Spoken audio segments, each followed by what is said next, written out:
In this short video, I'm gonna show you how to fix Instagram story filters not working or any problem you have with the effects.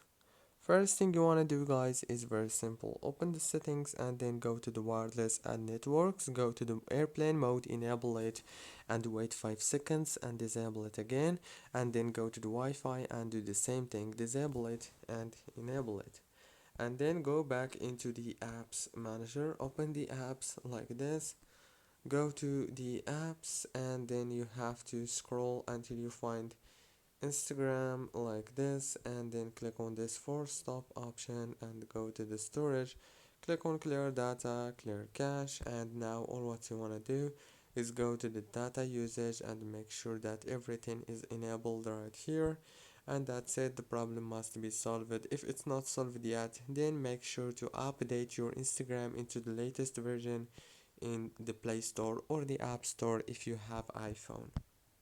And if the problem still didn't solve, then you may have the last chance, which is just remove Instagram from your phone and re-download it. Don't forget to like, subscribe.